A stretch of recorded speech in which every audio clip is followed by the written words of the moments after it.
We literally wouldn't be doing this podcast. We wouldn't be married Literally. without you two. Didn't Nicholas and Amanda give you a Bible? Yeah, it was probably the first Bible that I had gotten. Come on. Isn't that cool? And that's when... That's amazing. cool. Yeah, Thank you, he talks about that all the time. No, I just started focusing all my attention on God. I personally wrote down the desires of my heart. God answered my prayers. God does give us desires of our heart, and he puts them in there for a reason. For us, we just became friends, talked about Jesus, God stories, we grew together. I loved the fact that she thought so big, and she was the only one that acted like that to me. Yeah, like the wife is the leader, and like that is not biblical, and it's not successful. King expands the territory, takes all the pressure, and the queen gets to be creative without the pressure. Queens always have the same authority as the king.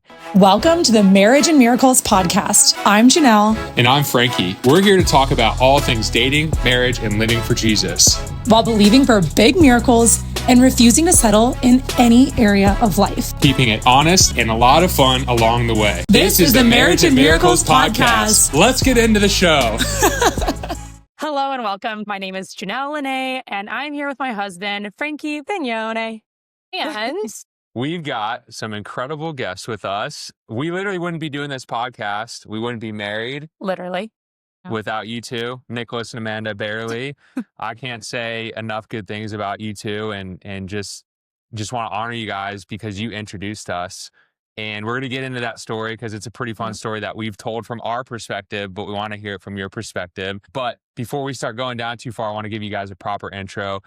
Nicholas and Amanda have been married for 13 years. Got married at, 18 and 20? Is that right? Yeah. So you have some life experience, have grown up together, and we're going to get into all that. Amanda has a podcast called She's Got God, empowering women in their faith and in their family, and doing all the amazing things with that. So super excited to have you guys and can't wait to jump in. Thank you for having us. Yeah. This is something we've been trying to do for a while now, and so I'm glad we're here in San Diego. And yeah, I'm so happy for you guys. Yeah. 5 years, right? Married? yeah, Coming up on almost six in like a Almost month. 6. Yeah, Oh, let's go. I know. Yeah. I know. A few more things about Nicholas and Amanda before we officially jump in. They have 2 beautiful kids. Tell us about your kids briefly. We want to hear all about them. I want to talk about the kids. Yeah, you and talk about first them. off, it's just cool because this is like a hangout session. Yeah. So I'm glad we could hang out while we're here. Kingston's 5. He's phenomenal. Boy, obviously from the name, Kingston. And then Isabella just turned 1, I don't know, a month ago or something. And so we had this little surfer girl birthday. She's awesome. She's like starting to walk, get in trouble, super opinionated. She wants beats to up her climb, brother. It's really funny. pulls his As a hair, 1-year-old. bites Yeah. every once in a while. She's getting her top teats. So Oh now my she's got gosh. 2 bottom ones, They hurt. like 4 top ones, 6 top ones coming in. It's pretty wild, but they're awesome. Oh, yeah, so they're so cool. sweet. We So love them. cool. They're really cute. I was looking at Yeah. your guys' Instagram a little bit before this just to, get in the vibe and everything. And I was like Yeah. looking at your kids and I'm like, oh, they're so cute. And does he is he taking on the big brother role pretty well, or like He's how's really he good. getting into that? Loves his He's sister. obsessed Yeah. with her. Yeah. Very good. Like he's probably, at first he was like overly obsessed. I feel like Yeah. now she's also grown up a little bit. So now she can take a little bit of the punches and the pushing and push back. But at first he just was so obsessed with her, but didn't know the boundary of like, can I hug my sister or pick her up or what can I do? And just, every morning he wakes up, he can't wait to see her. She can't wait to see him.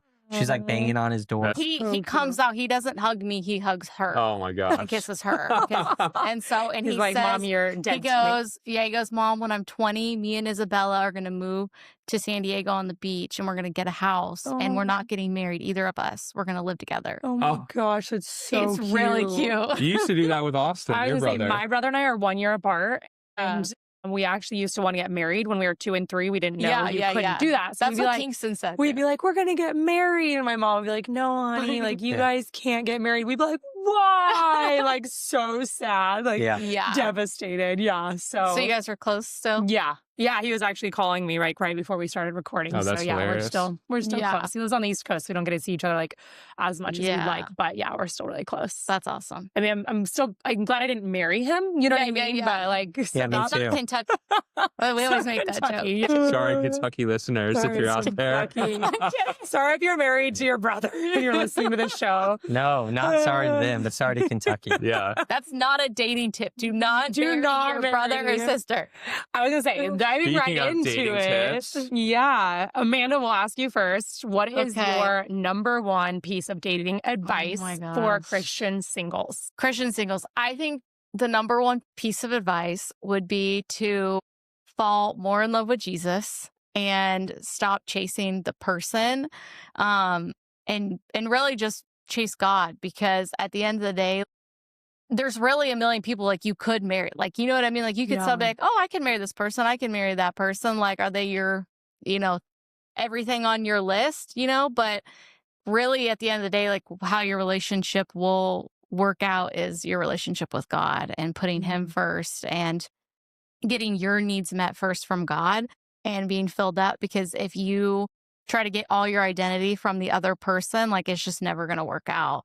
That's why marriages fail. And Christian marriages fail. Like they have a high divorce rate because it's just like when you try to find all of your sense of worth in the other person and your joy and, confidence in the other person, like they're human, they're imperfect, like they're going to mess up. They're not always going to be there for you, but God is always there for you. And so just fall in love with Jesus first, have him be number one, and pray that it's God's will to bring someone in your life, and just not be so, I don't know. I feel like nowadays people are so picky. It's like insane, like especially women. I mean, their standards are like insane. I'm like, listen, dude, like you're not marrying Ken. You're not marrying Ken. I'm sorry. Like this like perfect Ken Barbie doll. Like, I'm sorry. You just, it's not going to work out well for you. Like, I feel like, how do you think you manage that? I mean, know. just like a quick, because we're going to ask Nicholas the same question we asked you here in a second, but like what would you say? Because also I feel like, I mean, you also don't want to say like don't have any standards. So how would you find that middle ground between like having standards and? Yeah, I think you should definitely have like, what are the most important things to you? But I've just seen so many women have like, oh, well, he complains about this certain thing, so like I'm writing him off. Like he upsets my energy. He complained, or like he upsets my energy or something like that, and you're just like, I upset her energy. we're all like, we all have little things that we need to improve upon. And I think when I mean, it's hard for me to give this advice just because when I met Nicholas, like I knew he was the one, If you're like always if you don't have any sense of like, is this person from God for me? Like if you don't have any like confirmation, like I think that's what you should be seeking is like, God, is that person the right person for me? And like, give me a sign, speak to me, like speak to him. I just think that's really important because if you get a clear answer from God on that, and you're in that relationship already, the little tiny things like, oh, he chews too loud. It's like, it's not going to be like, I can't marry him. How he chews is just, it's too loud. It annoys me.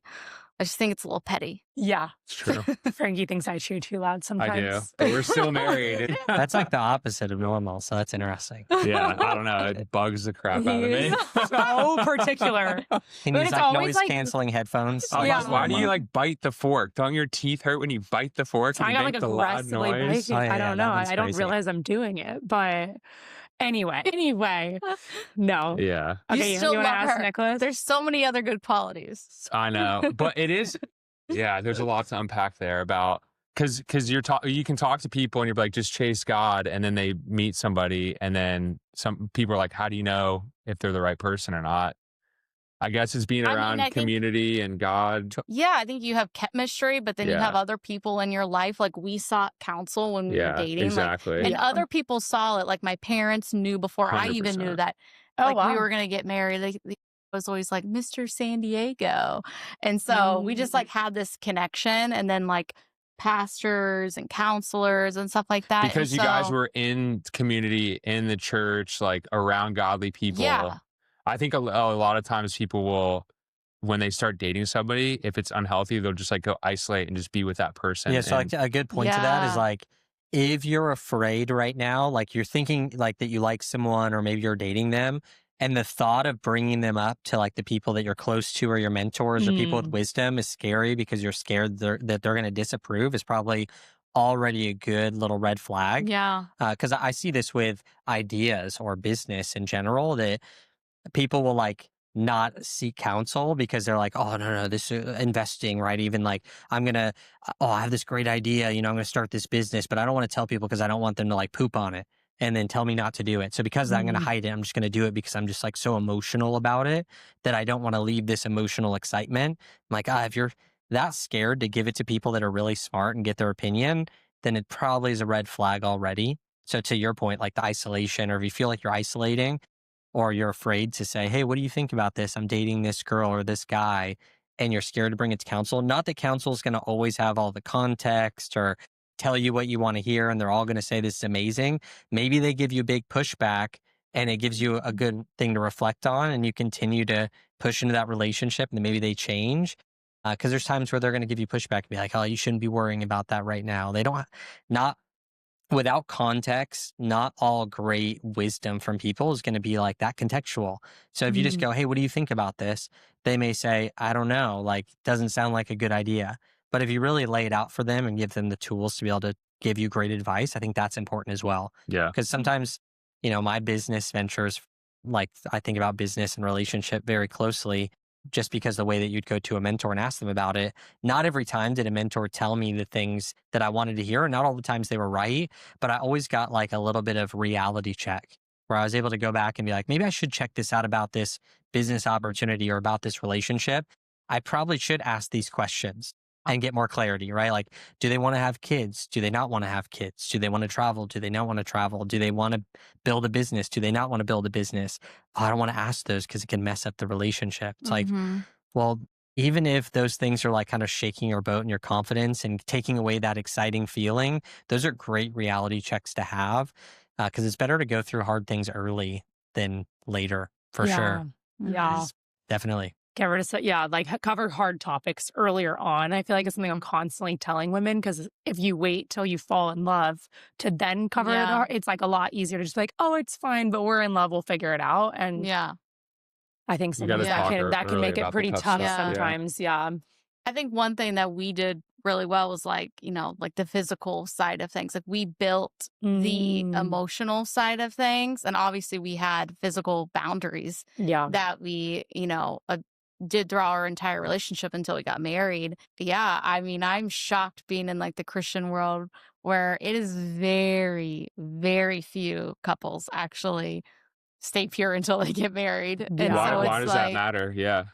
I think it matters because it really complicates things. It confuses things because you now have formed this like very intimate bond that it's like a covenant, right? And so it's like you just form that, and it's like you kind of bypass all of the red flags and all the things because now you're like already so attached to them. And so then you go down this road and then you're like, oh, actually, this isn't the right person for me, but you've already gotten married. And then it's just like, yeah, it's a sticky situation. Not every situation ends up like that. Sometimes they don't stay pure, but they get married and everything's fine. But then other times it's not because it just didn't go the right way, Yeah.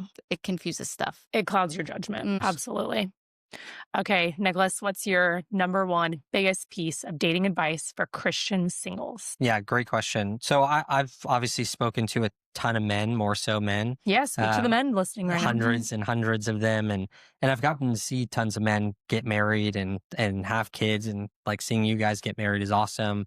So I think that, let's just say that someone is seeking Christ and has Christ as like the center of their life, and this is like what they're doing, right? They're listening to the show. They're like, I'm doing all the right things. I think the big thing is like they're reflecting the image of Christ and the image of God in kind of their own way, right? They're like cut from his cloth. Like they're like this little mini reflection of him. So I think it's really important to, like Amanda pushed on, like seek first the kingdom. But on top of that, really like going after like your own development, I think is really important. And what that does is kind of reflects like who you are, what, not just like your core values, but like what are the things that matter to you in your life that you're building. And that's what we did really well, is that we were like, why we're kind of a bad example of this is because all we were doing was like seeking Christ and going after the things that we felt like were in the purpose that we had. And in that, we kind of like crashed into each other, and we've very clearly saw, like I saw for her exactly what she was into and where she was going and the big thinking that she had. She was totally being herself, and it was offending other people. Like we got connected because she posted about a Ferrari jet in a Facebook group that was for the ministry school we were going to, saying basically, and this is going to be butchered, we have to go back and look at it, but it's like, I want to serve the poor, But if I'm going to go to these countries, I want to fly in this. And realize she's like God 17. owns everything. Yeah. So like a Ferrari jet in God's kingdom, he owns all the money in the world, is nothing. Yeah. So I just was like, hey, why not? Yeah. So that's not a popular thing to post. Like, in the comments. Like, you can Mixed sell that emotions. Ferrari jet and give it all to the poor. I'm like, well, what if we have the same money? Like, what if there's an endless amount of money? You know what I mean? Like, you have to think big. So I didn't care about the whole Ferrari jet thing. None of that mattered to me. What mattered is that she thought that it was possible. And so it's just like I got a glimpse of the way that she thought and who she was. Whereas if she tried to morph to whatever she thought that her partner was going to like and was like, oh, I really want to get married to this guy and he'd really like this type of content. It's like, I think it's a lot less like business in that way where you may create things that fit your ideal client because you know that's what they like. And in marriage, it's more like, this is who I am. And if you're the type of person that wants to be with me, this is who I am. And this is all out on the table. And I think that when you do that, you're developing yourself, you're walking out this relationship with Christ, that faith as like an action, and you're walking in your purpose. Now, all of a sudden, you've kind of like laid your chips out on the table. This is who I am. This is where I'm going. And inside of that relationship, outside of the dating phase, when you get married, you now have these two people that come together and say, well, this is our vision now. We're going to create this reality. And it's not just about your little individual purpose. It's now this like one unit because you become one flesh and you create this purpose together. And so before that, I think it's really important to be like, what are you going to do? What are you here for? And then outside of that, like what Amanda said, don't major in the minors, like these little tiny things. Commitment is such a big part of relationship, right? Even when we look at biblically, and again, I'm not like a Bible scholar, so like if you're that, then you can correct this or whatever. But it's like, if you love me, you'll obey my commands. And it's like, in Christ, a reflection of loving him is this like this willingness and this desire to obey the things that he's saying and to take action on it. So if he speaks to you, it's like, well, if you love me, you'll take action on that. And I think that in a relationship, when you talk about how do we like manage love or grow love, it's like, well, a lot of it's around committing to each other past these like feelings that you have. So if you're like upset about the fork, it's like, well, I've chosen to marry you. I've chosen to love you. And so I may communicate about this, but like, I'm not going to major in these really minor things because people change. Like we got married with nothing. And so we got to build everything together. And if I were to, not that I even think that I could have, but if I were to go out there and become this really successful dude and then we get married and we haven't gone through those things together, she doesn't have this appreciation for what we've built together. Not saying that that's a bad thing to do, but a lot of people and a lot of women, I'm assuming, will be like, I'd really like for him to be super wealthy and successful and stable before we get married. And a lot of the guys are like, before I get married, I should probably be wealthy and stable and know what I'm doing and have everything all together. But what and if they're in their 30s or 40s? Because you guys met at 18 and 20, so that's a totally different thing. You got married at 18 and 20. Or yeah, you got married at 18 and 20, but like a lot of people that I talk to are like in their 30s and 40s and haven't met their person yet. How do you apply that advice to that person? Yeah, I think also it's like if you're further along, right? It's like I talk to guys that in my previous company that are in their 40s and they're like, well, I'm not sure if I need your help to improve this area of my life, my business or my relationship or whatever it is. I'd be like, hey, like if someone shows you who they are, believe them. And I'd have to tell them the harsh reality of like, hey, you've been trying to do this for 20 years and you're still not where you want to be. What is another 20 years? What is more time of you doing everything on your own going to do? So I'd also say in a relationship that if someone is a little bit more mature in their life, 30, 40 years old, and their actions are not reflecting what they say they believe, right? Like they can't hold down a job. They haven't really built anything. They've been really bad in commitment. Then I'd say like that person's showing you who they are.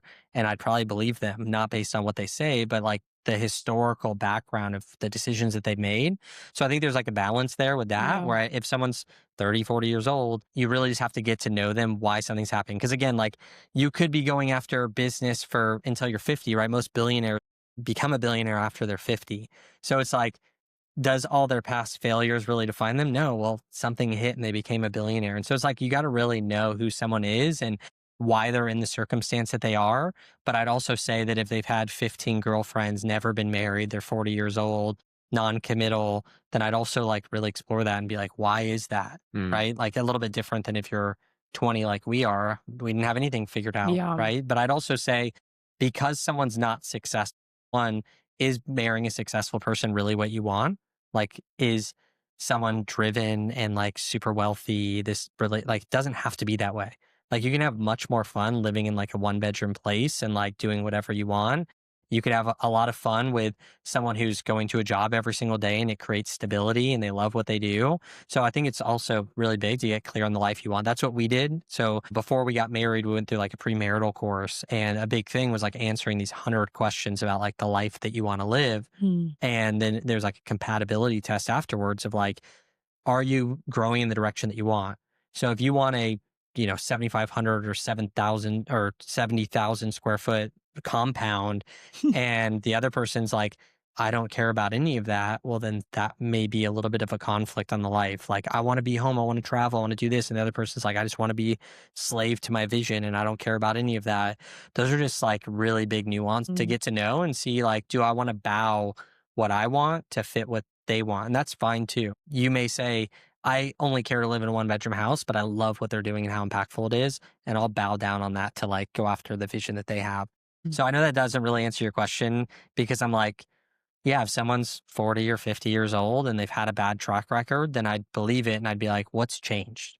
Because this is what you've gone through for this long. Because again, if you're even 30 or 40 years old and have not gotten married, I'd probably look at that yourself and be like, I'm the lowest common denominator in my situation. So like, what have I done to like maybe close myself off to this? Like maybe ask some people close to you. This is a practice that I use mostly in business, but who are the people that are closest to you? Because again, people outside of you on social or whoever comments on this show, even like, I don't really care about what they say because they don't know anything about me. So there was a person that once said this, that be careful about hearing people's 2 cents because it's usually worth like about 2 cents. Or they don't know who you are, what your vision is, what you're going after. But the people that are close to you, if you were to say to them like, hey, like, what do you think is a reason why my life isn't heading in this direction? Or what do you think that I'm really bad at that I don't really notice? And what do you think that I'm really great at that I don't really notice? Like, what are strengths that I have and weaknesses?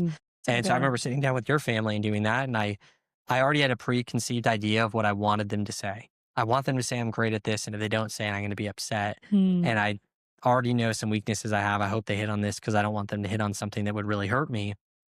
But to get around people to be like, what are some of the weaknesses that you see in me right now that could potentially cause this? And you guys probably have plenty of friends that you've talked to, or women that are like, oh, there's just not a good man out there and they're like super beautiful and they're doing really great. And you're like, well, yeah, you kind of like always have a RBF, right? Like, yeah. You always have this, like you're super rude to them. You're always super put off. Like you always act like you're not interested at all. And that'd be a great conversation to be like, hey, like, are you noticing that you're doing these things? She talks about that a lot. I talk about that a lot, like in my course and stuff, where I'm like, the openness, where you need to actually look at men and make eye contact and give like a little smile and, open. It's like an open heart posture of or like, putting yourself out there. Like, are you communicating your feelings? Yeah. Like those are very core things that I think would be great to have. Because I'm not saying that everyone who's 40 or 50 that hasn't been married or hasn't had a relationship that's been trying is like wrong. No. But it could be these core things of like, well, if you lock yourself in your house your whole life and you don't meet anyone, the chances of you getting married is pretty low. Yeah. So if you talk to someone, they're like,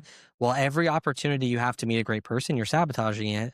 Well, that's something they go back and figure out, like, why am I sabotaging this? Or a lot of people, I think they actually sabotage via staying in relationships for too long. So like if they're single in their late 30s or late 40s, it's because they like stayed with someone for a decade or longer that like never committed to them, or like, it's kind of a situationship, but they never held that person accountable. They never walked away.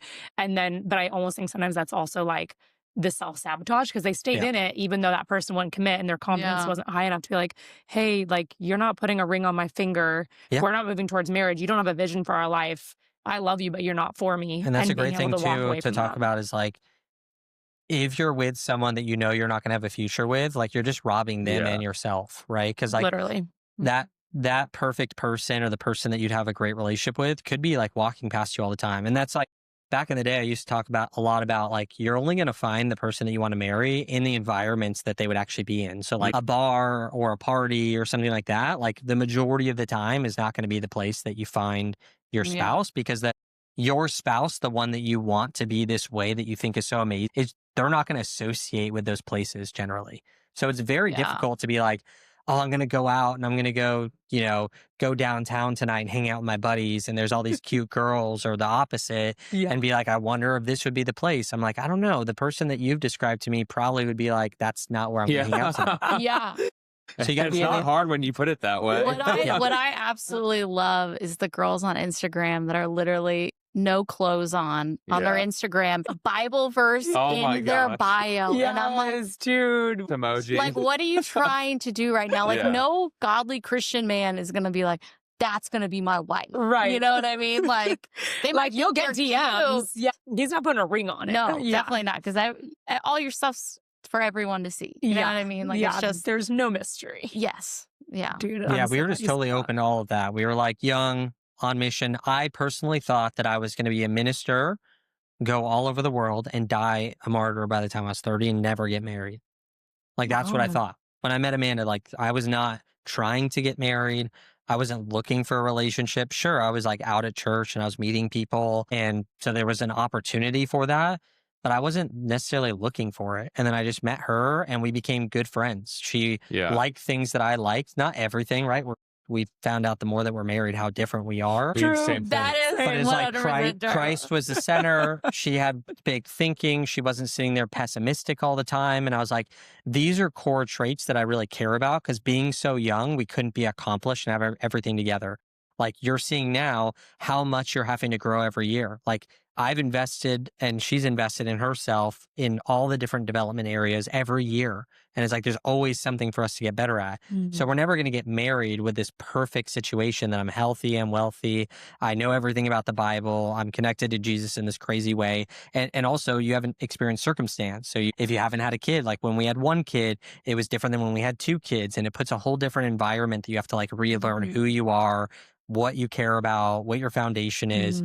So yeah, it was like for us, we were just open to it and we really couldn't stop it from happening. So that's why it's very different. For other people, it's like they search for it forever and I don't know why they can't find it. For us, we just became friends, talked about Jesus, God stories, we grew together. I love the fact that she thought so big and that she was the only one that acted like that to me. And we all of a sudden fell in love from being friends. Like I never had the thought like, I want to date this girl when we started talking. Yeah. Like, we just started Skyping at the time about God stories and our testimony and Just what we the want to two see of you? happen. Yeah. Skyping. You would just Skype about Skype God is gone stories. now. Yeah. Like, That's how long it's cool. been. I know. I didn't even have video. Like, I was on audio. Yeah. What Yeah, led you it was guys? I'm like awesome. so curious. Like, what led you to Skyping about God stories? I don't know. That post in the Facebook That group, post. I DM'd her. Yep. At the time, it was like Oh. Facebook message, Yeah. but I DM'd her. Yeah. And then from there, it was like, cool, like we should talk because we're going to go to the same school. And everyone else is like debating about all this, like majoring in the minor stuff and talking about the jet or this or that. And it's like, you think anything is possible and you're thinking about things that are really big. I like stretching my thinking and thinking about what God can do. Let's just talk because we're obviously going to be friends there. And we wanted to like hear each other's testimony, like how he got saved and stuff like that. That's yeah. awesome. And the first thing he told me was, I'm a virgin. And I was like, who On Skype? says that? Yeah. In real time. Oh, yeah. He The had first nothing to thing hide. he Just said Yeah. being was, I was himself. like, all right, sounds good. Hi, I my was name's like, Nicholas, and I'm a virgin. Yeah. That's awesome. Well, it's also because I had like lied about that in school. Yeah. And he then told people he I wasn't. went to my first church service after I got saved, and I was like, you know what? I should probably like really try to stop lying. Like, that'd be a great thing to do. And then the youth pastor came up to me, and this is even weirder than me. My response to her is he said, "Are you a virgin?" But I realized the youth pastor was 19 and the guy who led me to Christ as well. So the context there. So he wasn't like this like 40-year-old youth pastor asking like an 18-year-old Well, kid. the Holy And so- Spirit was probably leading him. Yeah. and I was like, moment. no. And I was like, oh my gosh, I literally just walked out of church service and I was like, I'm not going to lie. And then it was just this weird, like, I just had said it for so long. And so it just kind of weighed on me. And I went to his house, I knocked on his door and I sat down and I was like, hey, I totally lied to you. Like, this is the truth You had about to it. go confess. Yeah, I just was like, I just literally said this. And so I went to his house and told him. So I think at this point, meeting her, I was like, hey, this is like a cool thing. Like, Yeah. I didn't get saved till I was 18, but God kind of like saved me from all of this. And that's where we talk about like I was addicted to video games when I was a kid, gained all this weight, right? The big overweight picture that I used to promote. And I'm like, I look back and I'm like, oh, that's so cool that I wasn't like surfer partying, because I probably wouldn't have been a virgin when I got married for sure. And so it was just like, cool. Like that was a cool thing that God did to kind of save me from this whole path. Well, and he had some other crazy stories, but like my whole life, my parents had been praying for my husband. Like the moment I was born, they started praying for my spouse. Much more Christian household. Yes. Yeah. And so I always like had this thought like, man, I'm saving myself for marriage. Like, will my husband save himself for me? And I just had this thought like, man, that's going to like suck if I like get to the wedding night and be like, I don't know anything, you know? And like, and so I think it just was like really cool that he told me that the first time we talked, you know? Because that was a big question you had. Yeah, I think so. And so maybe that was Holy Spirit maybe too. That was it was Holy Spirit. Yeah, amen. Yeah. It's like, this is my guy. So what I'm kind of, because you talked about a lot of different things there, but just to summarize, it sounds like first and foremost, relationship with Jesus, listening to the Holy Spirit, surround yourself in a good church with people that you can go ask those tough questions like, what are my strengths? What are my weaknesses? Like, what do you see? Friends. Any of that. And then like what I heard you say is like you took the pressure off of, you weren't like going out. Granted, you were a lot so younger. young. So it's easier said than done maybe for some of the older people, but you didn't have any pressure around like, I got to find my spouse. I got to find my spouse. They got to check this exact list, like you said at the beginning, Amanda. And I think that's such a beautiful place where you're just like, okay, God, what do you have for me? I want to learn more about you. I want to get closer to you. I want to get into a deeper relationship. And then God will surprise you. Like you said, I love that image you shared, Nicholas, like you guys crashed into each other. Yeah. Because that's what happened for me and Janelle. Like you guys helped me. You were a big part of my like early faith journey. Like I think I went to like one of my first church services with you after coming out of being Catholic. And I rededicated my life with you at C3 here in San Diego, now Awaken. And that's when everything shifted for me, when I stopped worrying about, I was not a virgin. Stop worrying about girls that I could have sex with or, be in a relationship for too long. And I just started focusing all my attention on God as best as I could. It wasn't an overnight switch, but like, that's why I was attracted to you guys, because you kept me accountable versus like my old life, I'll say, where I had other friends that were like going out and partying and having sex with random girls and like doing all these different things.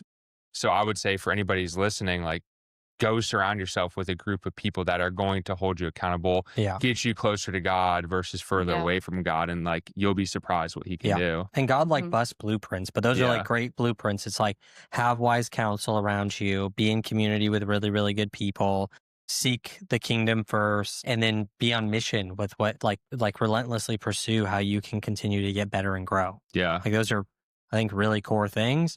Again, we didn't have all of those things perfect. I didn't ask all the mentors, like, what do you think about her? I came home and was like, I think I know who I'm going to marry. Right. And they were like, are you sure? Like, are you serious? Like, is this for real? So like God has a way of like busting through all of that. But I think like those are core things. So like, no matter what, those aren't going to fail you having those things, right? It's not going to put you in a bad spot.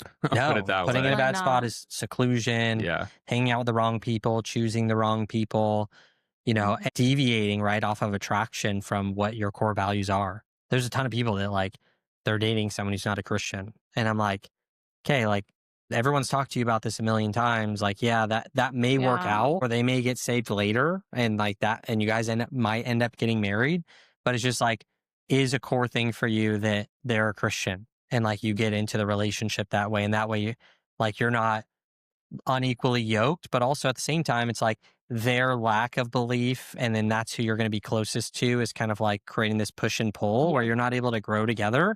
It's like, if that's a core thing, then you probably should like hold that standard and be like, I'm not going to get into this relationship because we don't hold this value.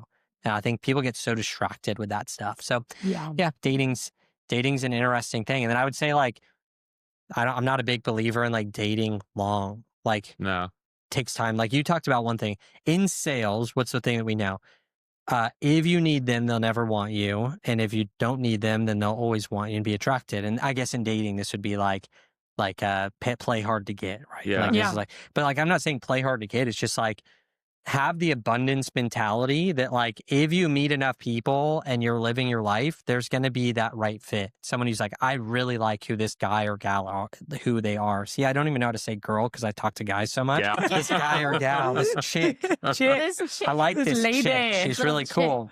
And so, yeah, it's like that if you have that abundance mentality, which is what you had afterwards, like, I'm going to seek first Christ. I'm going to stop being so worried about like trying to make this happen, because then that puts on this like weird thing that kind of pushes away everything that you want. I think to like have the mentality and be like when I go into work or I train salespeople, I'm like, okay, go in the mentality, like, I'm going to crush it today. God, this is what I want to see. Make all the seeds that I've sown, reap a harvest, and everyone comes back and buys, and then get on the phone with everyone and don't care if any of them buy. Yeah. Talk to everyone. So and be much like, easier said than done. Yeah. But it's like, it's a numbers game in sales. I don't think it's a numbers game with a relationship. I just think that if you're always trying to force things to happen, it usually doesn't happen the way that you want. Right. This is like, and I'm not saying it's perfect, but you do that with pregnancy. It's like, man, it's like, I need to get pregnant. I want to get pregnant. I want to get pregnant. It's like, I don't care. I'm going to live life. And if it happens, it happens. And then she gets pregnant. Right. It's like, you hear so many stories of people who like, they go through the adoption process because of years of like not being able to get pregnant. And then the second they started like adopting, they get pregnant because they stopped trying. And they're just having fun. Yeah. They're just having a blast. And like, I've heard that story like 1,000 times. I know. Having a blast. Having a blast in the bed, you know? Yes. Wait, I have a question. Didn't Nicholas and Amanda give you a Bible at one of their? Yeah. I always talk about that. In San Diego. Yeah. And you didn't, because you didn't have a Bible at that time, right? No, or you just hadn't read one in a long time or something like that? Yeah, it was probably the first Bible that I had gotten. Come on. Isn't that cool? And that's when... That's amazing. Cool. Yeah, he talks about that all the time. No, He's always that's when Nicholas I and was Amanda like, gave me a Bible. Yeah, getting back into my faith. Like, I think I was living in Denver at the time. You were. I remember looking up a church for you there. Yeah. And I was like, you should go to this church. Yeah. And I started getting discipled by one of the pastors there. And then, you guys had your event, and I was like praying the whole time, talking to a bunch of the guys about Jesus and like business. I was obviously interested in business, but like faith was like top of the list for me. And then I think you had the idea, Amanda, to like bring Bibles at the end and hand them out at this business event. Yeah. And I was like, this is insane. Like, what is going on? And then I was like, okay, that's a sign. And then it was on a Saturday. And then the next Sunday, you and I, Nicholas, were supposed to have like our VIP day where like we sat down for the whole day and talked about business.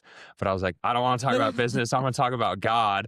And then you're like, okay, what time is it? It's like 10:30. I think we can make the 11 at C3. So we went, snuck in like after the last worship song. And then, the rest is history, I guess. I remember you went down. You did an altar call. Yeah, I went and got an altar call. Come on. I remember you rented that red Corvette. Yeah. And we like drove all up and down like San Diego. I was just like drilling you with questions about God and stuff like that. Cool. And I was like, this is insane. It's always cool hearing other people's perspective. I was just with my brother who's older than me, and like different dads, same mom, and like the whole situation's kind of crazy. But I was just talking about, I was like, I'd love to hear his perspective of like how we grew up, because I'm like, I don't even know if I've heard his whole story. So it's really cool to hear like, you don't know, someone else might have completely forgot that experience, right? They got the Bible and they're like, they threw it away or they put it somewhere and it was like totally not impactful. So it's really cool to hear like what hits people and what doesn't, and hear the stories of it. I don't know if I've heard that totally yet. Oh, you haven't? I don't think so. Yeah. No, it was like the best thing that happened to me from he talks working about with you guys. Yeah. That's cool. Yeah. And then we're at this random networking event, and I meet Janelle, and I'm like, I know. She's like, do you know any like Christian fit, awesome men? And I'm like, I actually do know someone, because you had just gotten saved. And I was like, Frankie. And so then I'm always like, but that was actually one question we did want to ask you guys. We're like, what's how did it all unfold from your guys' perspective? I just remember meeting you, and you're like so into fitness and like love God. And I was like, Frankie. Yeah, like we thought of because, Frankie with your personality. Like, both super charismatic and love fitness and God. And so I was like, it'd be great. I mean, she's obviously more charismatic. You lived in Colorado and you were in San Diego. Yeah. So I know. I don't think you actually told me that detail that night. I think you kind of like, because you probably knew I'd be like, wait, what? And for whatever reason, think I was thinking about how you would be introducing me to someone who doesn't live anywhere near me. So then, I remember you showed me his picture. And do you remember pulling up his Instagram? I was like, you think he's cute? Didn't she connect you on Instagram as well? She tagged on. I made this like super snarky comment. No, it was her paddleboarding, and she was like wearing some like fitness booty shorts, kind of. Which was like, it was a little risque for Janelle. I mean, not by today's standards by any means. And you're like, and she's like, the caption for Janelle was like, anybody want to go paddleboarding with me? And then Amanda goes, at Frankie Vignone would. That was something I would do. So awesome. And I was funny. Finally, because I had like waited. Like I was like, I remember I like asked you to do the intro. And then when I saw you guys at the end of the night, I was like, bye guys. Don't forget to send me the intro. And then I waited like 2 or 3 weeks. And I was like, okay, TikTok. I think it was that same weekend that I got saved was when you tagged me on the Instagram photo, because we were at a restaurant in Little Italy in San Diego. She knew. She was like, okay, Frank will get saved this weekend, and I can introduce them after he gets saved officially. If you are a single woman and want to learn 3 tangible steps to attract your dream husband, then join my free masterclass. Not only will I walk you through the exact steps to start dating with intentionality, I'll also teach you the 9 powerful dating affirmations you can start declaring over your life today. You'll spend time journaling and reflecting on subconscious mindset blocks that might be holding you back. And most importantly, you'll learn how to date with confidence in a godly way. Plus, you'll be invited to join my online course, Attract Your Husband Academy. So go ahead and click the link in the show notes below to join my free masterclass today. I'll see you in there. She's wild like that, by the way. Like, she has the craziest stories of knowing when someone's pregnant, before they know they're pregnant, marriage stuff. Like, she'll have dreams. She'll have like just random things. Like, she'll just be like, I just know that these people are struggling in their marriage, and I saw that I had this dream that this, and this was happening. Like, it's she has the craziest things on both sides. Like, and it's all supposed to be for like restoration and all positive things. And I think that's one thing to think about as well. And what our mentors have really helped us with is like, if she sees something negative, she's like, hey, I see this positive thing for you. Like, because I know what the outcome should be, right? Like, I know that marriage should be restored. And so anyway, but yeah, my perspective was like, I was just along for the ride. We're at the event. I was like, I think we had talked about it. I was like, oh man, like she would totally love Frankie, or Frankie would love her. Probably both ways I thought that. And we both kind of like thought that was like a great fit. I don't know if we really knew what was going to happen from it, because we had, just like, but she probably did. I was just kind of along for the ride. I just remember hanging out, Instagram, connection, and then all of a sudden it's like, you guys are married. But like right now there's my chiropractor, and I'm like, this guy, like, you two need to meet. Like, they both go to the same church. Who is the other? Wait, the chiropractor and who? And then this guy that I know. Like, I don't know him. The chiropractor's a woman and a guy. Yeah, the chiropractor's a girl.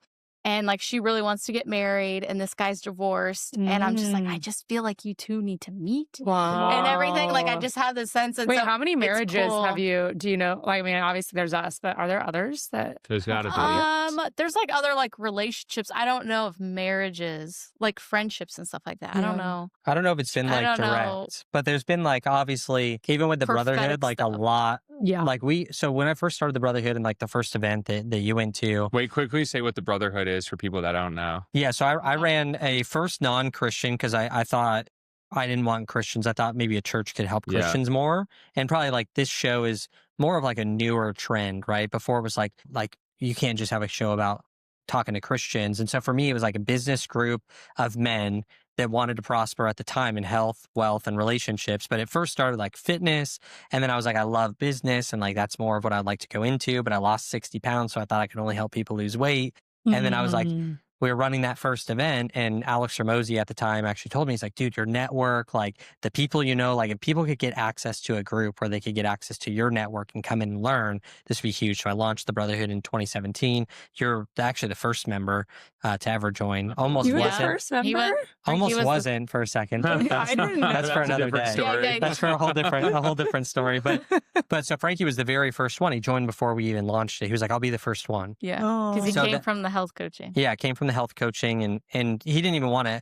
He like bought health coaching from us, but he just wanted it so he could learn how we were health coaching. Your biggest so joke was like, I was the easiest person to sell. Oh yeah, yeah, for sure. Because Wait, he wanted to be a health. I wasn't gonna let. I wasn't. It's I didn't because have I was an working offering. with somebody else that was decent, and then it was another coach I was spending a lot of money with, and he introduces me to you guys to get coaching from you. But like to learn how to build the business, and so I was maybe like, I sparked your business thing. yeah, you helped because I was like, dude, I do not help fitness businesses. I don't have a business that helps fitness businesses do fitness business. And I was like, I'm not doing that. I'm doing a fitness business. And he was like, cool, I'll sign up for that, and like we'll talk about business. So he was like, you even like did the plans. You used to have to send me selfies of him like getting abs and everything. Really? Yeah, he got like in great shape. I remember the first time I sent you my what macros. You're like, you eat a lot of protein. You eat way too much. Which was way too crazy. much It felt like God like blessed our stuff. Like I came out with this 15-day challenge that was like 15 days of all body weight workouts, not in the gym, and a meal plan, and like everything they get.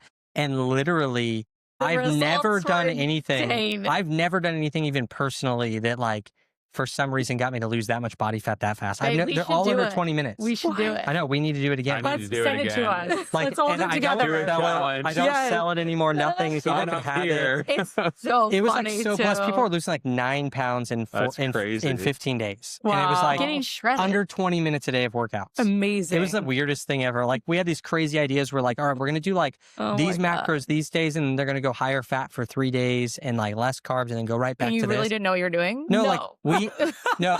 The plans looked pretty. It was before ChatGPT. This was like 8 years ago. For context, like I had always eaten zone, like studied zone, like 40, 30, 30 macros. And I was very big on it. I had weighed my stuff. Like at this point, I've spent probably 7 years with that lens of like the macros.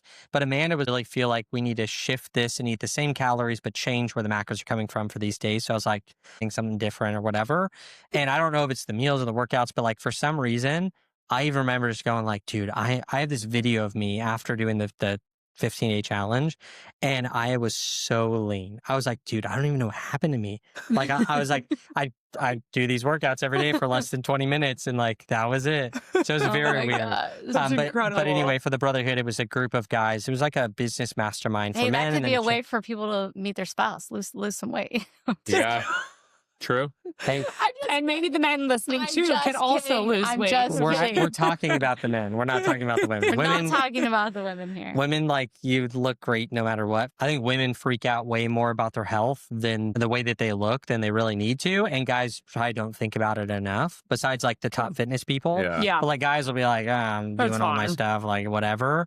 And women, sometimes I'm like, dude, like, chill out, like go eat some pizza and like have fun. Make it gluten free if you want, but like, or dairy free. That makes you feel better. Yeah, like come on, like I don't think it's as big. So, and then we created a Christian version, right? Where I was like, I really want to pour into Christian men that are building a business, and like did that and sold that company. But what was the reason we even went on?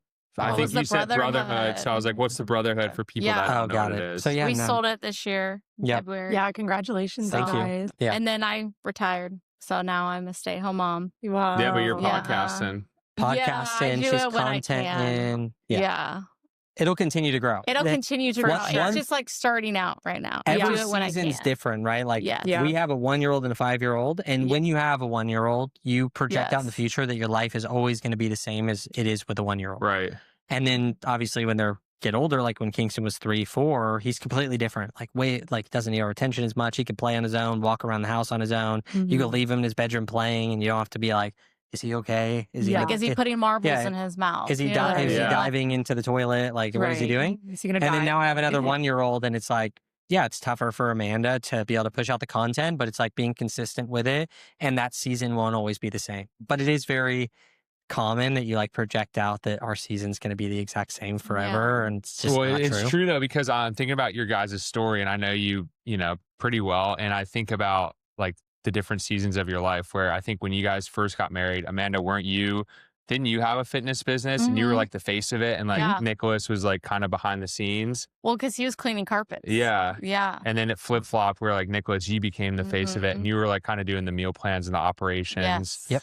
So that's such a good point where it's like you just got to be aligned on the most important things, ask those tough questions ahead of time, because you guys have shifted. Like, I don't know if you would have ever thought, maybe you're doing what you're doing now and like life looks the way it is, but you guys have obviously communicated, gone to God, and like just have shifted and been available to work with each other. That's the hot take, is we were like, everyone wanted us to talk about how we work together, this power couple dynamic. We've always worked together. Like a power couple episode on our podcast back in the day, which I think is relevant, because we were just talking about what it was like to work together. So that's still like 100% relevant. It's probably still up if you want to go listen to like all of our random conversations, random conversations and I would fights. like to listen to it. What did we talk about? It's probably really good. We probably need to listen to it. Yeah, probably was. But it was like everyone, if you remember the events, Frankie, was like, everyone wanted to be like, how do I get my spouse and I to like work like you guys do and do the same things? And I would say over Amanda having kids or we having kids, whatever way you want to say it. I just have to say it correctly, because people will be like, those are your kids too. He did his part. But our kids, and Amanda birthed them. As we went through that phase and like her phasing out of like hardcore business, it was one of those things where I was kind of like, wow, like these guys didn't know what they had. Like, this is a phenomenal thing for my wife to be able to pour into our kids, and like this dynamic of me going out and like slaying. And it doesn't mean that she's like, I think the desire is they want their wife to grow. And so she's still here like personally growing and spiritually growing, and she's able to dive into the scriptures and teach about it on her podcast. And it's not about monetization, but I'm literally like, I'm a Bible teacher, like all day long. I'm teaching my children, like, how do we respond to this based on the Bible? Like, what does God say about this situation? Wow. What should we pray for right now? Like, I'm constantly pouring into them spiritually, and it's like, it's so rewarding, because it helps me grow. When like I get frustrated and I'm mad and I'm short-tempered, my son goes, Mom, you really need patience right now. Oh my God. I go, come on, King Sam. He throws it back.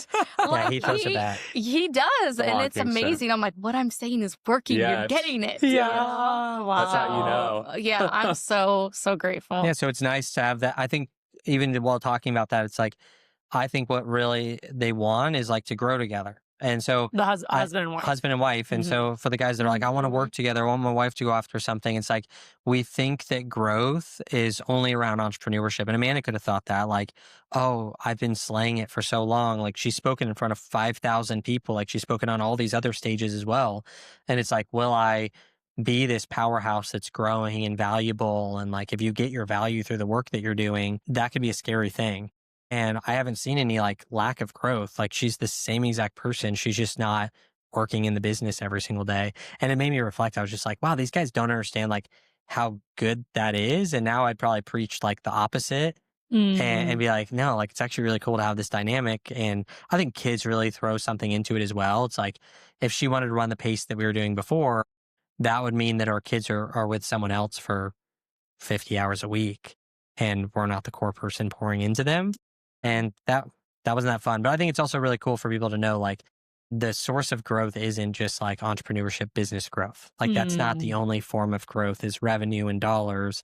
Like, you can grow as a person outside of that and still be optimistic and not pessimistic, and find a solution for every problem rather than a problem for every solution. And those are like core things that you can develop, and you can school someone that's negative in business.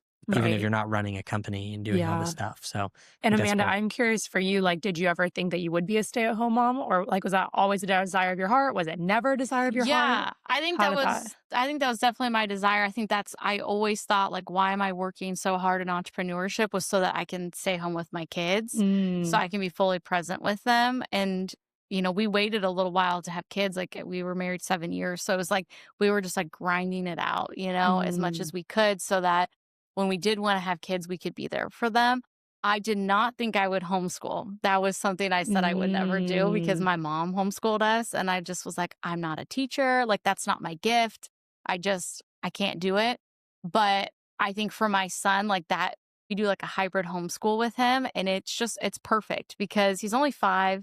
He has so much energy. When he gets in this class, he's got like ADHD sometimes. And it's like, imagine him being in a classroom 5 days a week, all day long, having to sit in a chair. Like, he'd be going nuts. Yeah. Like, he already goes nuts. He goes 2 days a week.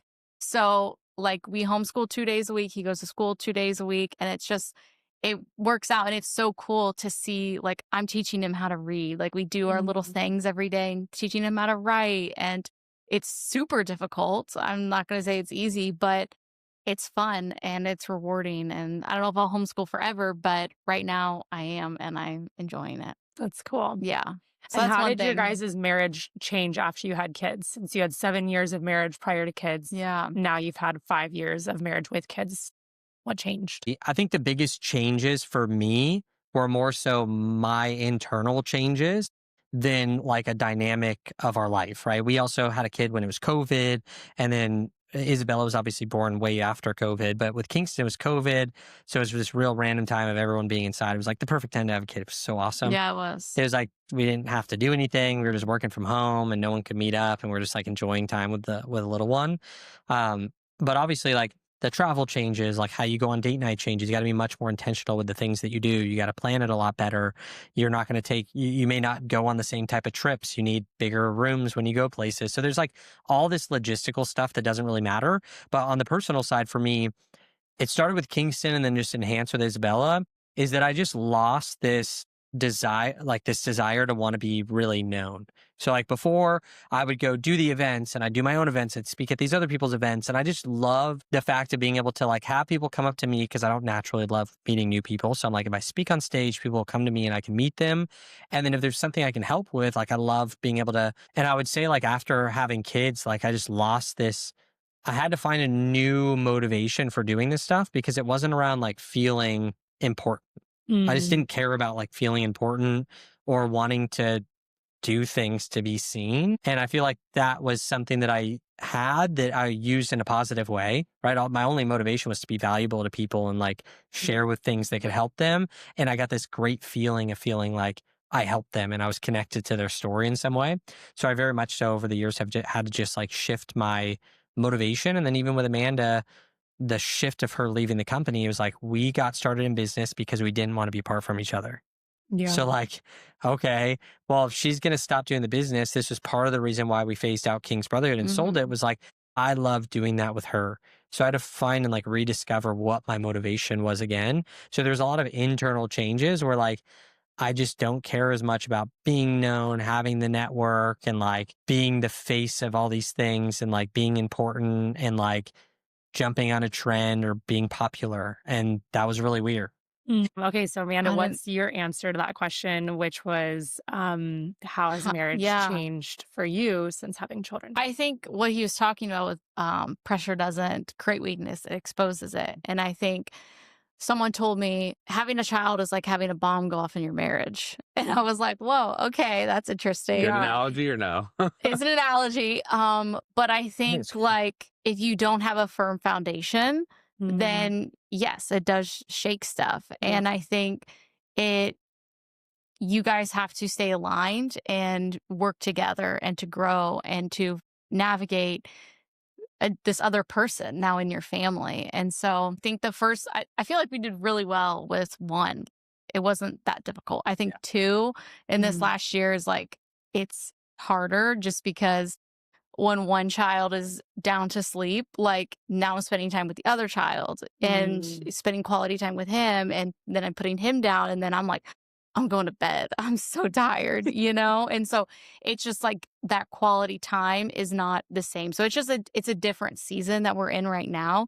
And I'm like grateful for it, because I know in like a year it's going to be so different. And like we'll miss like, you know, when your kids are little, like they're only little for so long, like they grow up so fast. It's crazy. And so just being so grateful. And one thing that I want to touch on, last year, Nicholas had like, because we were kind of talking about this whole business transition thing, he was like, I'm going to go do this new venture of raising capital. And I was like, okay, like I want to support you in that. And then the job came about and it was like, you have to move to Arizona. And me being like 28 weeks pregnant and my family in Texas, and like we had a church there and just our whole life was there. We joined a country club. Like it was like we were living in Texas forever, it felt like. And so I remember being like, God, like what in the world? And we were sat at a table with my pastors and I was like, oh no, we're not moving to Arizona. No way. No way in the world am I moving to Arizona. And like that was my high D personality, my like wanting to be in control and be the leader. Heidi?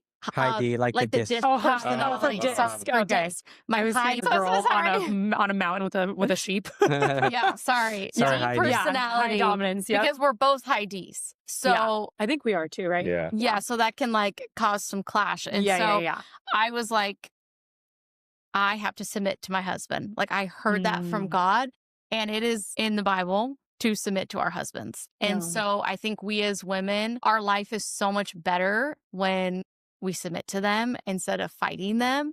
And so when in that moment, I was like, all right, I'm going to trust him. I'm going to respect his decision and what he feels like God is calling him to do. And if it fails, like we can come back.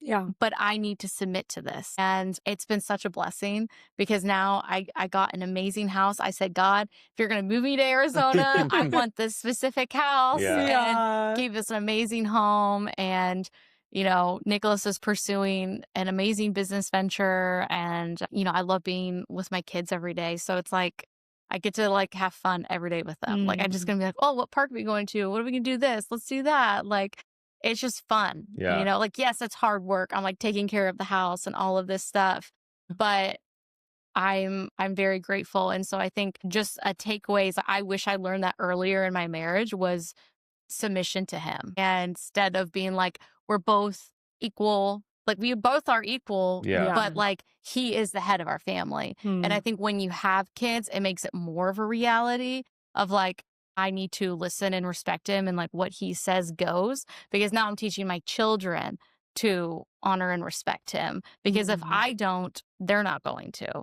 And I've seen that in so many marriages of like the wife constantly tearing down the husband. And you see this in like those TV shows all the time where the husband literally is like, not, I mean, I guess the term would be like a beta male, right? Like just not like no power, no masculinity. Just like another brother to the family. Yeah, like the wife is the leader, and like that is not biblical and it's not successful. And when a woman is in charge of the family, it's so stressful. And so it's so much better just to respect him, submit to your husband. And even in like the dating relationship, I don't tell women, I'm like, no, you don't submit to him until you get married. Yeah, you know until what I mean? Like, he has to earn that. And so don't get confused in that. And so that would be something I wish I would have learned earlier. Yeah. I've always been like so triggered around the word submitting to your husband. Like it's like literally one of the biggest triggers I've ever had to work through in faith. And I feel like I've been slowly but surely like understanding more of what God means by it. And I've heard a couple of really good sermons, excuse my voice, about like your husband loves you so much and he's like taking such good care of you that you actually get to rest. And in that rest, you get to trust some of those like decisions that he's going to make that you don't understand sometimes in that moment. And I think those, like for me personally, those words feel better than like the word submit, which I know the word submit is in the Bible. So I'm not saying it's not true. But for me, it's like, okay, if I can think of like resting and relaxing and being vulnerable and open to my husband and like seeing him as the leader that he is and also trusting him and being like, I know he's not going to pick something that's bad for us. So I think that if you marry someone that you love so much and you trust them so much, you can trust that they're going to make good decisions. And I've noticed like in the last, probably even like the last year or two, I feel like there's been a lot of growth in me being like, if we're kind of like torn on a decision and, you know, maybe in the past I've been like, I need to figure this out. Like, I need to go ruminate on this, or I need to like journal about this. Like, I need to figure it out. And then I'll get back to Frankie and let him know like what's up and we'll go from there. Like, that was kind of like how I thought of it. And now it's kind of nice. I'll just be like, well, Frankie, I'll just let you make the final choice. And I'm like, this sounds good, but that'll also be good if that ends up happening. And like, I know both are good choices. So ultimately, like, I'll let you choose.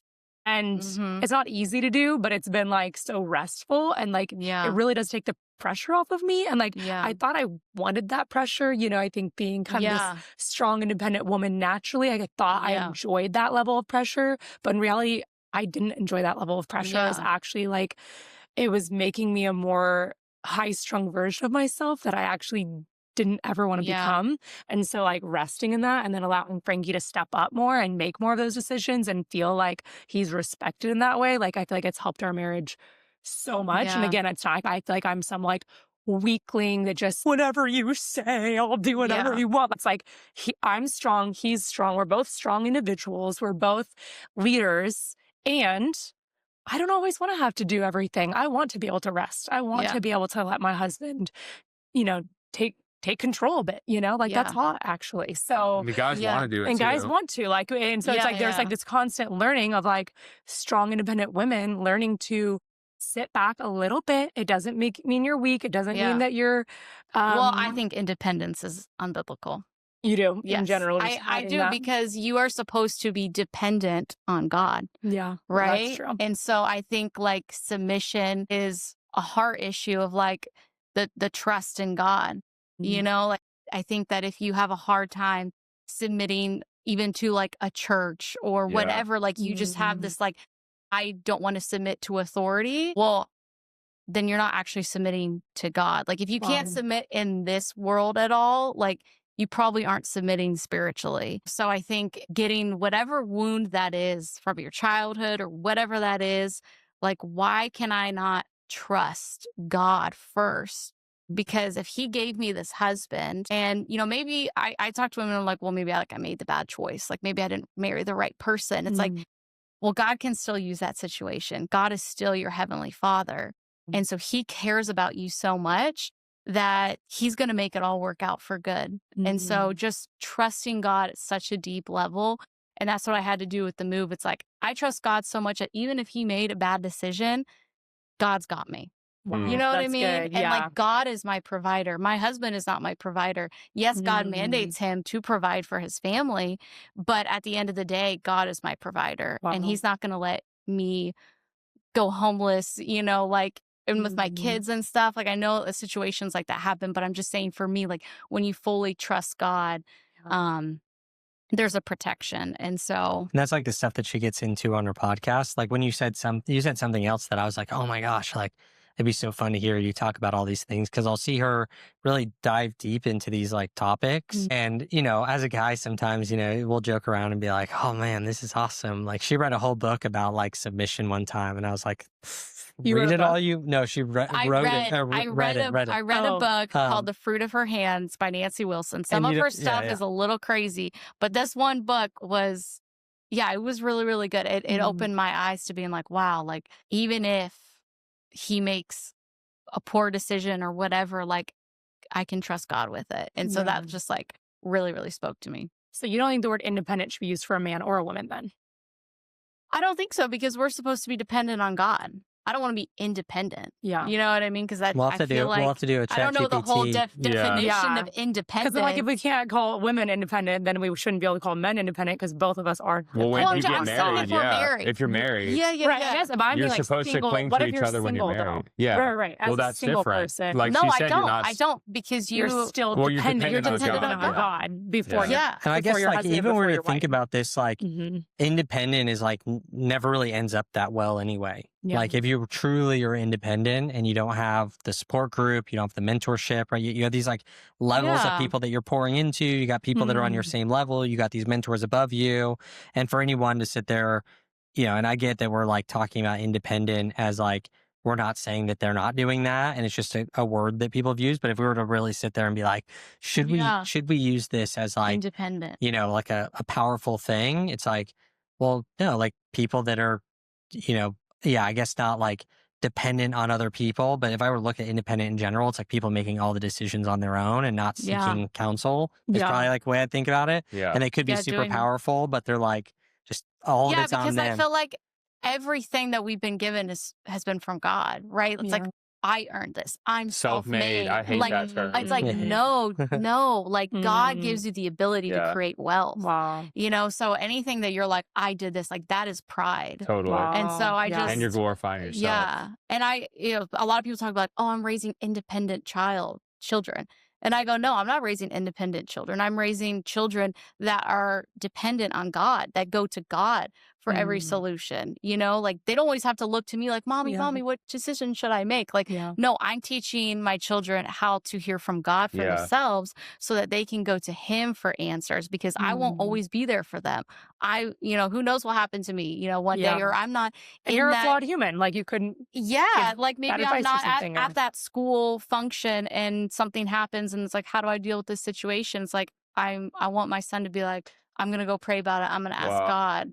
Amen. You know, so it's beautiful. Yeah. It's good. So good. Yeah. Okay, Frank, you want to ask our final question, or did you have something else? No, I guess, before the last question, anything that has been brought up today or anything you want to like touch on before we wrap up, like any parting advice or words? Earlier we talked about like how, you know, finding the right person, that type of thing. I personally wrote down the desires of my heart, you know, when I was 16 years old. And for me, God answered my prayers. I think because God does give us desires of our heart and he puts them in there for a reason. I think there's some things that we think are desires from God and are actually like our fleshly desires, you know? So I think you have to discern. But I wrote down, man, God, it'd be so cool to marry a surfer from San Diego. And like, that was my dream, you know? And I just wrote it down. And you were living in Ohio at the time. And I'm from Ohio. Yeah. And I came out to visit San Diego when I was like 7 years old because my cousins live here. So like we came and stayed with them for 2 weeks and I fell in love with it. I was like, oh, it's so beautiful here. And that was my thing. I was like, I want to marry a surfer from San Diego. And then at 16, I had a vision. I said, God, show me who I'm going to marry. And he showed me a guy playing a guitar with long, like brown hair on like a campfire and with greenish eyes. And so I wrote that down. And then when I met Nicholas, like we were just talking and stuff.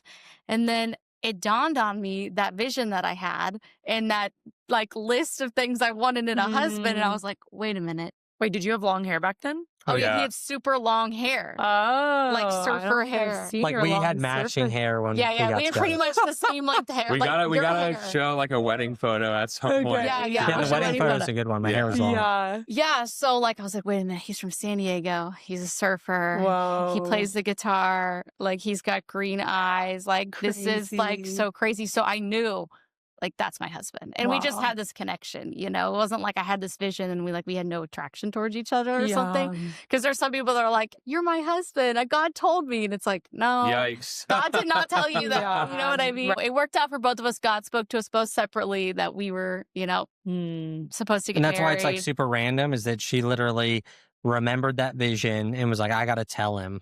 And so she called me and I felt like just a random thing in me like, she's going to call you and say that you're her husband. What? And we weren't even dating. We never hung out together in person. Yeah, we weren't dating. You were just Skyping. I mean, we weren't even really, like, we would Skype and I was on audio. So it was like not really real Skyping. It's not like we were FaceTiming or something.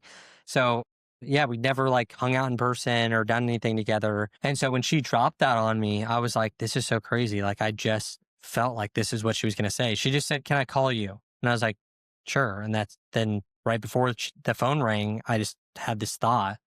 And so I remember throwing the phone behind me and then going and answering it. And that's what she opened up with.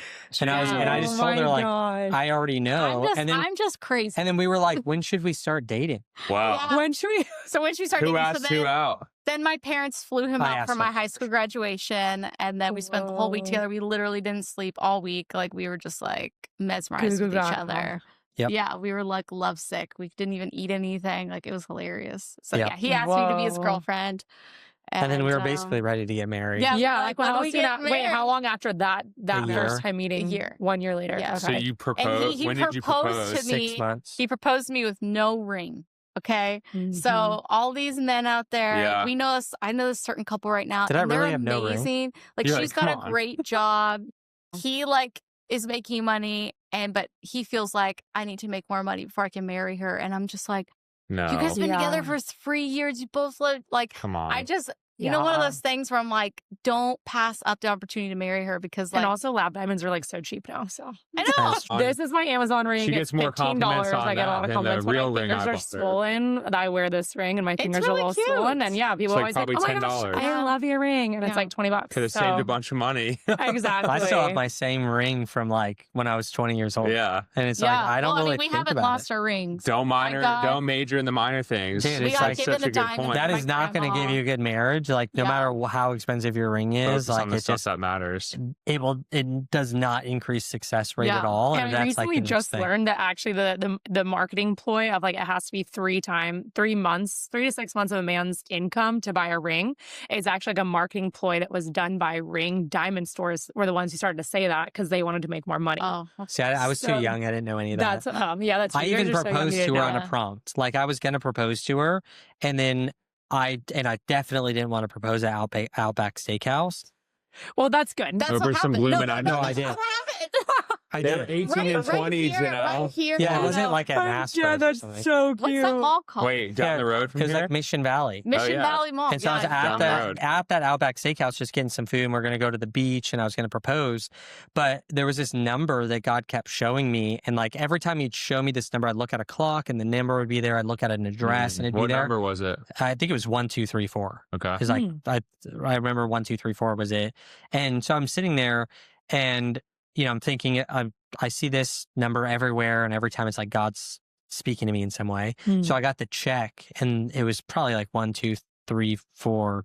$12.34. It was 123. That's big. expensive. For Outback, What it was in the pretty world? expensive. Yeah, what did you order? Or maybe we just got bread and it was like $12.34. I don't know. No, it was Yeah, 123. but you saw. That was probably with the Oh my tip. God. So that was Yeah. probably with the tip. Yeah. And I was like, oh my gosh, like I need to propose right now. So I just got up and just told the lady, like, can you take my phone and get a picture of this? Because people would be so mad if I didn't. And I just proposed right there in Outback Steakhouse with no one around. No kidding. And I was just like, this is the moment, like the Everyone prompting. cheered, My heart went crazy. Like, I think it's like important to, those are big decisions, but I think it's important to be obedient, just Yeah. like practice hearing the voice of God.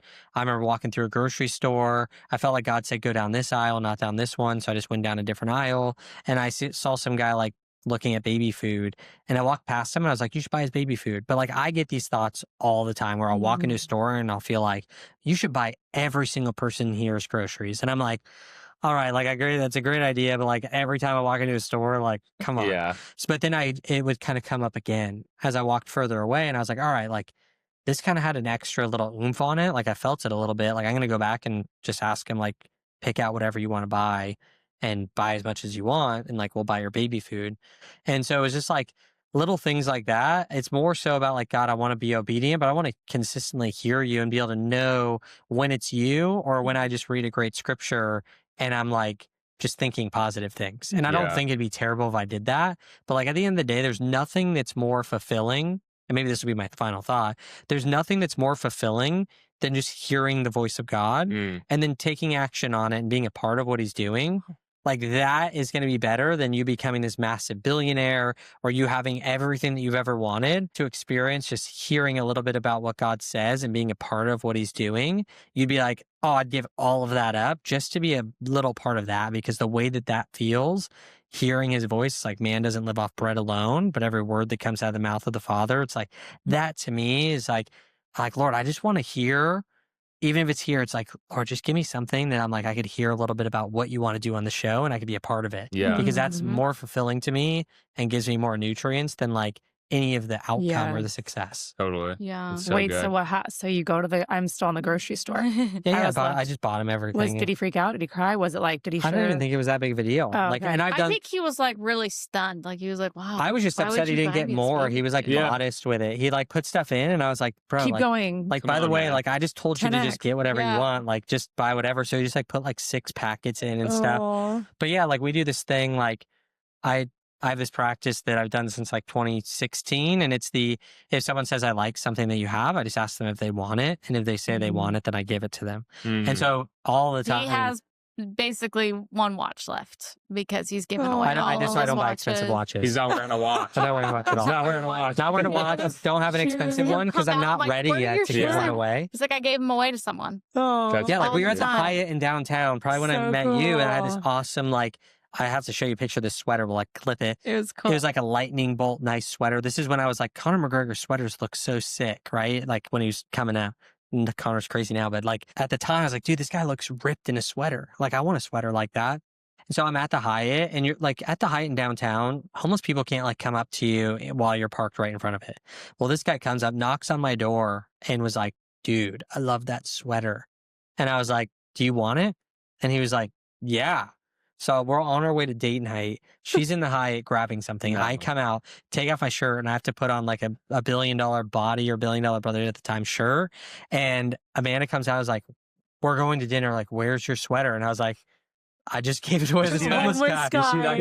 He knocked on my door, and it was like a test, bro. I was like, Lord, what was I going to do? Say no to the Lord testing me? So like I've done, it's just a cool thing because you're like, do I care about stuff that much? And so when you just create these little partnerships with God and be like, God, like if someone says this, I'll say, do you want it? And sometimes people will say no. And if I like that thing, I'll be like, sucks to be you. Like, I said yes. You're like, but I'm just like, dude, or like when the Girl Scouts are like, or like kids at church are raising for a youth camp, dude. It's just like, they say, do you want to buy Girl Scout cookies or do you want to buy a bottle of water for the youth group? I'll say, how much do you want me to buy? And they'll say like 4 bottles. And I'll be like, okay. And then I'll be like, I'll buy the 4 bottles. And I'll be like, if you were to tell me buy every bottle that we have in stock, I would have done it. But you just didn't ask for it. Yeah. Whoa. So you didn't ask, so you didn't get it. Well, one time I was riding my mountain bike and this Girl Scout in the middle of a gated community, in the gated community is doing Girl Scout on the corner. I'm like, where are you going to get traffic? It's a gated community. Like no one's even like here. Teach her some business lessons. And so I'm sitting there and I'm on my mountain bike. I was like, what are you selling? She's like, Girl Scout cookies. I said, cool. Should I buy some? And she's like, oh yeah. It's like, how many should I buy? And I forget what she said because I didn't even take the cookies because I didn't want to get fat. $200 or something. It was over $200 in Girl Scout cookies. So I don't know how many boxes that is. So she was like 30. Whatever she said, she was like, this is how many I want. And I did the math. I was like, bro, this is like $250 of Girl Scout cookies.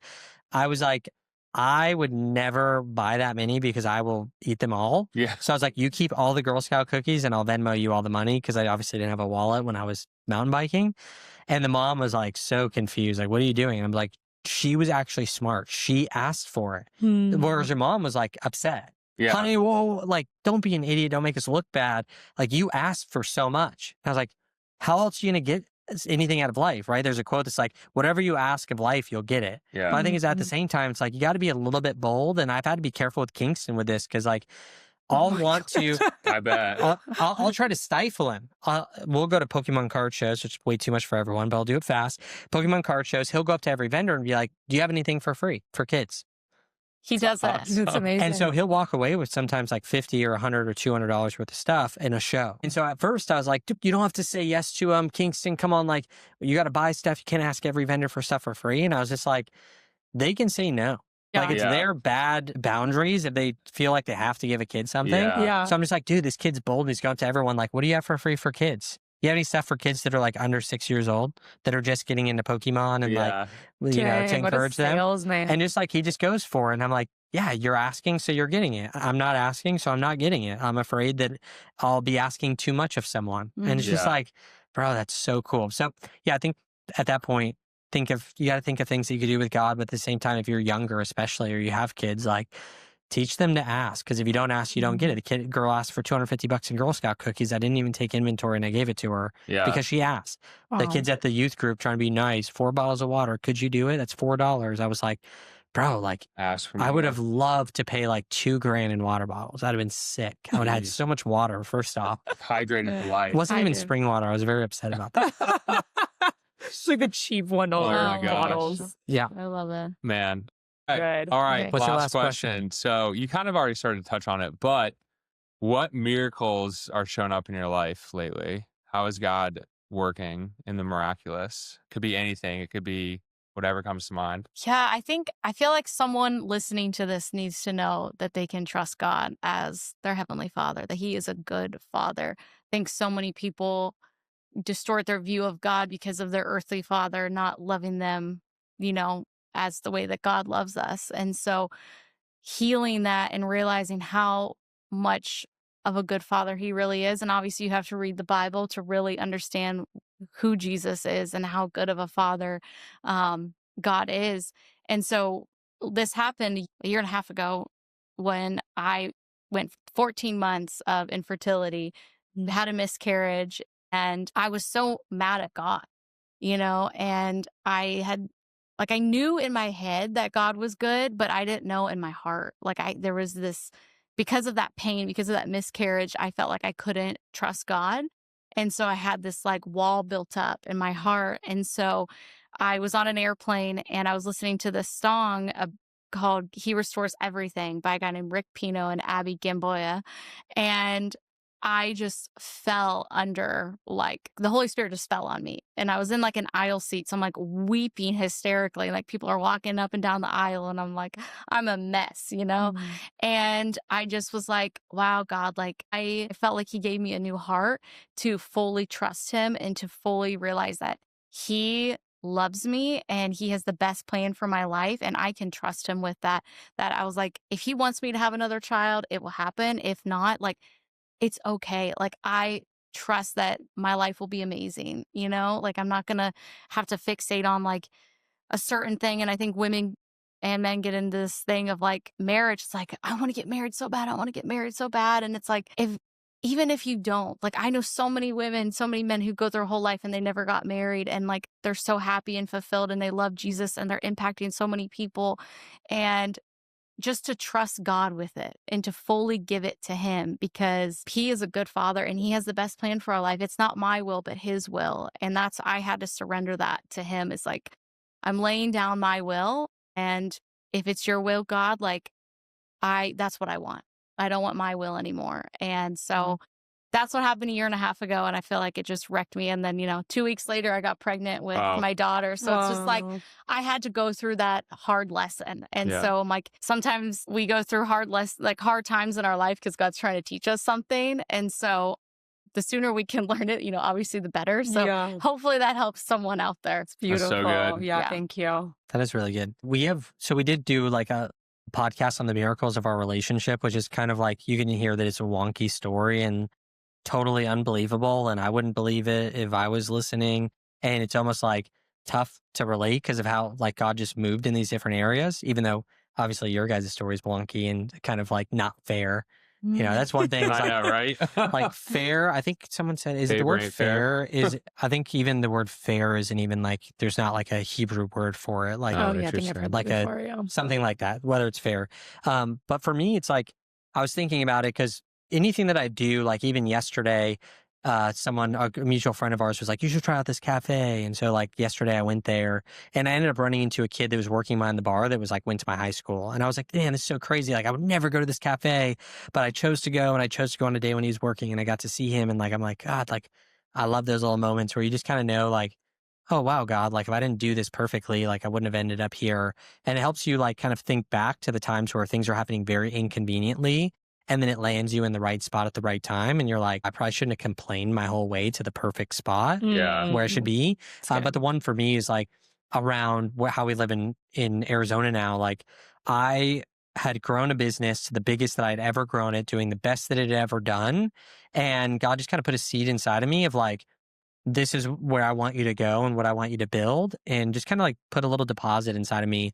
And I remember talking to some mentors and trying to figure out what's the path that I get there. And I realized the business I was doing was not going to be the path to get there. It was really tough though, because I had this impactful, a Christian men's mastermind of this business movement that was creating marriages and saving marriages and creating these businesses that produced hundreds of millions of dollars from all the people of their revenue, of all the clients that we'd had. So it's wow, this is so fruitful for everyone.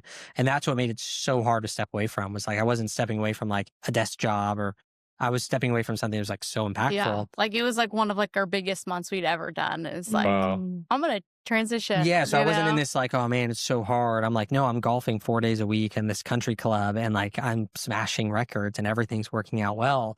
And I have this awesome lifestyle that I could kind of do whatever I want, hardly work if I wanted to. And yeah, I just started going down this path, and just little things that I couldn't shake. And so I'm thinking about this as an impartation of would God speak to you or put these little seeds inside of you where you just kind of start noticing them and you can't shake them. So for me, it was I knew that I was supposed to partner and help my best friend Brandon.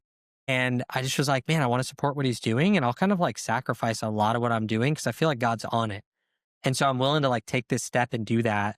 And just how that's unfolded into what we're doing now and how it's building and how cool of a story it can be. But like, it's been such an awesome journey so far. And I'm just so grateful to God that like he put the seed in there, he deposited and somehow like moved me, not when in a way where I could look back and be like, I gave up on this. I'm like, no, this was in the best state it's ever been. And I still was like, God, like I'm willing to move here, follow what you're doing. Even if I'm wrong, I could just like what Amanda said, move back to Austin and be like, at least I tried. Mm-hmm. Yeah. Like I was like, God, like I tried to listen to your voice and I totally messed it up. And each time it's been like confirmation, right? We moved out there and when we're looking for houses, there was a house on the market, got taken off. Someone put money down on this house and it was off the market. So we're looking for these other houses. All of a sudden, like a day before we go out there to kind of like I was doing a consulting thing for them. We decided like, I really want to move forward with this company. Like, let's go look for homes. It goes up on the market and we look and we show up there and it's on Kings Avenue and I'm running the Kings Brotherhood. And I was like, and our son's name's Kingston. Yeah. Right. I was saying Kingston. Yeah. I was like, oh, like this is interesting. Like this would just be a cool story in general, but it was really the only house that we really liked. And so I'm so attached to this home now. And I'm like, wow, like just that it would kind of like show me the breadcrumbs that he was in it. And I just noticed them. And whether it was or not, I'm like, now I'm like, it was him. And you guys did get that house. Yeah, we're just renting this house because I didn't even know if I was going to actually move there. I was like, I'm going to test this out and I'll move back to Austin. Yeah. But it was like, that's so crazy. Like they lost their deposit they put down for even for the rental. They put down like the money for the first month or whatever. And they actually lost the money because they just didn't show up. Oh, and they were like, yeah, if you want it today, like you could take it. And I was like, okay, like. Did you get to use their deposit? No, yeah, that'd be sick. Like, you already got the deposit. Hey, you got the deposit though, right? Yeah, so it's just like really, it's just so really cool. cool. So just like seeing the breadcrumbs and like, so you know how they say like, if you could go back in time and do things all over again, would you do it? And like people a lot of times are like, yeah. And they could do it so much better. They know so much more. And there's times that I think that, but there's other times where I'm like, oh wow, like if God didn't move and give me faith in that moment without me knowing all the rest of it, like I wouldn't have done the things that were necessary to create the outcomes that I created because I look back now and I go, dude, what was I thinking?